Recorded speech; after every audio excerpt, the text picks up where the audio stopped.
the great conservative movement of America and of our time. A brush fire of freedom that's being lit all over this country. We, as an irate, tireless American populace, will overcome a few radical leftists that control the levers of power today. Joe Biden's failed economic policies has given us inflation like you can't believe, and the border is in disarray. It's amazing how few of the people commenting on this have actually bothered to go see what's happening. Well, Congressman Andy Biggs of Arizona actually went to the border. Biggs, where's Andy? Boy, oh boy, Andy. There's a guy. He's tough.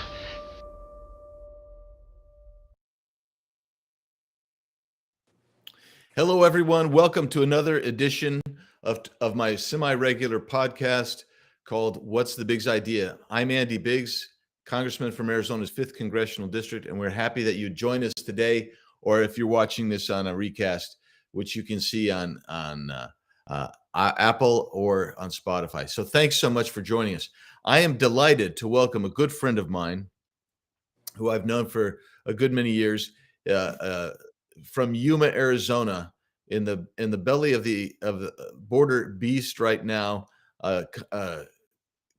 He's a county supervisor, Jonathan Lines, and he's much more than that to Yuma and to the state of Arizona. He's been the head of the Arizona Republican Party. He's basically in every service organization that is known in Yuma County. I asked him to name one he's not a member of.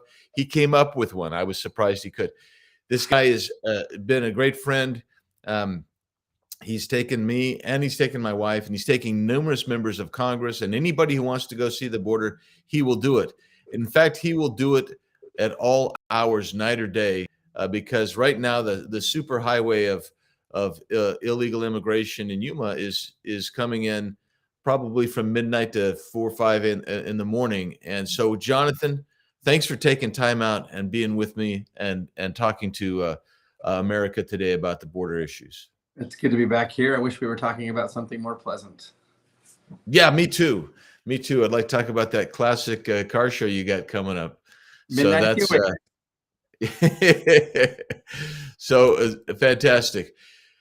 Jonathan, last week, the House Judiciary Committee came in and we held a formal authorized Judiciary Committee hearing in Yuma, Arizona.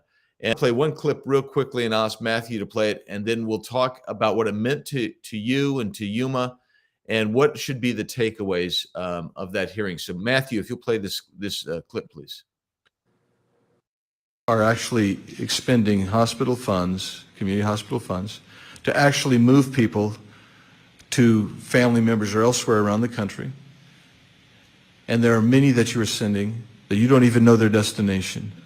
Please expand on that and tell us what that looks like. Sure. So we've, when a patient comes into the hospital, we have to provide them with a safe discharge per CMS, and we do that. So a lot of that includes tracking down their family members. We've had to fly them to their families. We've had to air ambulance individuals for higher levels of care. And we've just had to durable medical equipment, wheelchairs, walkers, all these other items that we have to provide for patients for a safe discharge. And you're not being compensated by the federal government or anyone else, and these individuals are not those that have been brought for medical treatment by CBP through some kind of legal mechanism. Correct. Some individuals may have walked in, declared themselves a migrant, and we treat those. They could have come in by taxi. So Jonathan, I just first of all thank you. I know that you and Mayor Nichols, Yuma's mayor, did a great job helping set that up. So thank you for doing that. What does it mean? What are the takeaways for having the Congress come and have an official hearing in Yuma, Arizona? First and foremost, the people of Yuma continue to thank me for having you guys here and being able to see firsthand and hear firsthand from the sheriff, from Dr. Trenchell, and from myself some of the challenges that we see here in Yuma. And I think, multiple representatives or members of the judiciary commented and redirected their comments from us directly to the audience members and directly to Yuma that you're not forgotten, because it seems as if we have been. Since its inception, and I'm talking about the Biden administration, we have seen unprecedented levels of people coming across the border, and our averages have been as high as 7,000 people a week. They have been as low as 300, and that is hundreds of times greater than we saw under any previous administration. We were seeing an average of 30 or 40 a day under Trump because of the Remain in Mexico policy. But what we're seeing now is unprecedented as far as the people coming across, and then the strain that it puts on our local economy. So you heard from the hospital, more than 26 million in unreimbursed medical expenses directly related to taking care of those people. And then the NGOs. I want to address the humanitarian aspect because many people ask me about that. Everybody that's coming across while they're being processed is being taken care of in the best possible way. Nobody is being treated any less than any other member of the society here in Yuma. But, our NGOs, those people who assist the less fortunate, are taking care of these people. But it's putting a strain on our economy. And one of the things that I wanted everybody to understand is that 1 in 100,000 people suffer and die from an overdose of fentanyl. And in Yuma, our rates are 16 times last year, 19 times the year before, and 21 times the year before. So we're seeing rates significantly higher of fentanyl poisonings than anywhere else in the nation. Yeah. So Jonathan, I mean, you've touched on quite a bit right there. Let's unpack it, because we're talking about the expansive nature of the impacts of basically an open border. Yes. And that's not all. I mean, there's more to address. Sure. But those are the key points that I think that we should touch on so that people understand actually what's happening in our community. So when we talk about the hospital, and you guys are the people who don't know this, I'll be surprised perhaps to hear this. One hospital. One hospital, community of 100,000 people, but the Yuma County is bigger than that. But the town is about 100,000 people. But the nearest trauma center, trauma treating hospitals outside of Yuma Regional Medical Center is San Diego or Phoenix, right? Yeah. And so when you get the amount of illegal migration that comes in, and we're not talking what CBP brings over, because CBP will encounter these people, they'll rescue them and take them to the hospital. There'll be some compensation for that, maybe not full, but there'll be some. But these other people that are coming across, Dr. Trenchell told us 6 months ago, I think it was, that 4 or 5 women a day coming to the maternity, and Yep. about at that point it was 12 people a day coming into the emergency department, and it's a 20-bed emergency room. So what does that do for the residents of Yuma? What do they have to do?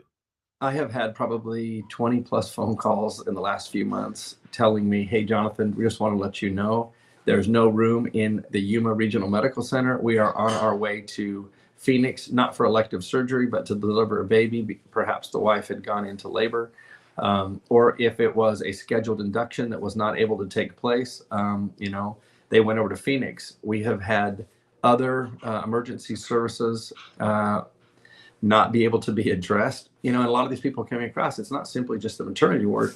Aside from the emergency services, they're coming in, they need dialysis. We've had a lot of people with heart problems. And so the level of care that they get is equal to that of anyone else, but there is simply a displacement and sometimes a prioritization of these people. And they get that first seat, and then people here in Yuma have to go out of town for alternate services. And to me, I hear that, and it's just such a shame. We haven't heard. We're just lucky, for quite frankly, that there hasn't been a fatality or something serious happen because of the supplanting of the Yuma residents by the illegal migrants in providing care. I addressed this directly with Mayorkas. The mayor and I had the opportunity to sit down with Mayorkas last year, and we told him what a strain it was putting on our local economy and how challenging it was. But if you take one step back, even before they get to the hospital, it's overwhelming the 911 system, because many of these people across the border, they get up to one of the Yuma gaps, 9 of the 11 that should have already been closed, and they'll stand there and they will call 911. Oftentimes, not necessarily for just emergency services. They want to ride because they're either hot in the summer or they're cold in the winter, and they want to get to the Border Patrol station so that they can be processed while Border Patrol is collecting as many people as they can. The tilt-up processing tent here is only meant to handle 2,000 people, and we have had up to 6,000 people be there. And so you can't bring any more people into that tent to be processed until you send those other people out. And those people are going out throughout the United States. More than let's see. Going back to the time that Mayorkas was here, I think it's close to 400,000 people have come since he promised he would close up the Yuma gaps. That's a lot. That's a lot. That's the known getaway. That's the known give ups, not the getaways. That doesn't include known gotaways or unknown gotaways. This is just Right. people who come in and they say we want to, and Yuma sector actually has one of the lower asylum requests. I mean, these people that give up, that they're not all asking for asylum even. Only 35% of them are asking for asylum, and 97% of them have the wherewithal to pay for transportation to go wherever they want to go. They're being sponsored. Yeah. Yes, that people don't understand No. These are not bring me your tired, your huddled masses, you're poor. These are people that have the resources to do, first of all, to pay the cartel to get there. Yep. And second of all, to have resources to move themselves elsewhere in the country, because they're going to be allowed to move themselves elsewhere in the country under this administration. Border Patrol actually had to buy another safe to put all of the cash that they were confiscating while these people were being processed into another safe. Andy, there's a lot of money. There's a lot of money. There's also a guy that I know, you know who he is. I know who he is. I see him all the time. He's down there basically taking stuff that CBP doesn't have room for, and he's taking it and he's storing it for People coming across. People coming across. And I don't know what his vig is. I don't know what he gets paid for it, but he's working for somebody. And the concern there is that he's facilitating fentanyl or other narcotics coming across the border, because none of those bags are processed. He simply puts them in the back of his truck, taken to another location, as well as Russian show dogs. You got a Russian show dog, huh? I remember that story. I forgot about the Russian show dog. Yeah. It's amazing. It is amazing. I mean, you could tell folks from Cuba, because the ladies get really blinged up. They're very impatient. These people demand to be processed and released into the country. But you brought up fentanyl, and I want to talk about fentanyl for a second. And when we provide food, sometimes it's not sufficient for their needs. They reject it and throw it away, which is disheartening, because that is a local resource that's been provided specifically to take care of those people. And it's the same thing that the local needy are receiving from the local community food bank. Exactly. Yeah. Let's talk about fentanyl. We had a hearing yesterday in my subcommittee in Congress about fentanyl, and the Democrats basically finally had to give up on their narrative, and they tacitly admitted this is an incredible, dangerous issue going on. Yuma, and I want to recap this again. I want you to recap this again. You guys have experienced, I mean, I talked to you before, and you've had a high school kid with all these fake fentanyl pills. You've had high school kids that have died, not intending to take fentanyl, but intending maybe to take Percocet and Oxycontin, and end up with, because it's just a few grains, just a couple of grains or so of fentanyl can be lethal. 60% of what DEA is seizing is now, they believe, have a lethal amount of fentanyl in it. Many kids just don't think about fentanyl at all. Tell us what the impact of the fentanyl scourge in Yuma. So let's look at the origin of fentanyl. Where's it coming from? It's coming from our enemy, China, That's right. directly to the cartels, and the cartels are facilitating. And they have pill presses that are 20 miles from Yuma. They've already busted one, and the narcos are controlling the trafficking coming across. They overwhelm the border with people, and then they send fentanyl across our southern border. But the impact that it's had on people personally here in Yuma is devastating. You know, I have acquaintances that have left my home, gone home to find an 18-year-old son, or a wife, or a brother, to find them overdosing on that poison fentanyl. And oftentimes, you know, they understood that they were taking oxy or something else for pain. You know, the tragedy of the lockdowns is that a lot of the kids were so isolated, and this fentanyl was being made available online through social media apps. So they were able to buy these pills for $5 and seek an escape. And the tragedy is that there's no return from fentanyl. You know, the fatality rate is significant. I think it's 30% because, you know, it's being mixed in a back room by a cartel member somewhere in an alleyway in Mexico. Yeah, and I just want to highlight two things that you said because I think they're really important. I view this as kind of a chemical warfare because it is China providing these precursor drugs. The second thing is it's being controlled and distributed through these narco-terrorist organizations that we call cartels, and it's available on social media. You can get it mailed to your house. U.S. Postal Service has acknowledged that this is going on. So it is something that we have got to get the word out so kids understand when you start getting in there. And by the way, I had somebody tell me after that hearing yesterday, or late in the hearing, they said this person pulled me aside and said, "Here's what's happening." He says, "I've got friends who are recreational drug users who've stopped using recreational drugs because they are nervous about fentanyl." But not everybody is aware of the how pervasive fentanyl is. There was just a bust announced in Maricopa County, 4.5 million, not 4.5 million pills with fentanyl in them, laced with fentanyl. And Jonathan, that would kill everybody in Arizona. Yeah. Everybody in Arizona. Yeah. Yeah. So it's unbelievable what you see going on. I hate to leave that topic because we've got to do more on that, but I want to talk about, you mentioned the economy, the local economy. Yuma's an agricultural economy.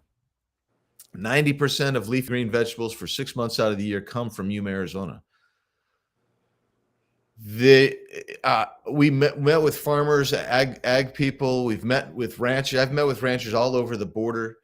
Jonathan, tell us some of the. I mean, I was amazed several years ago when you first told me this, that we have to, our farmers, some of them have to destroy fields because of the contamination that comes in from illegal migrants. So, you know, in the last few minutes that we have, expound on that, please.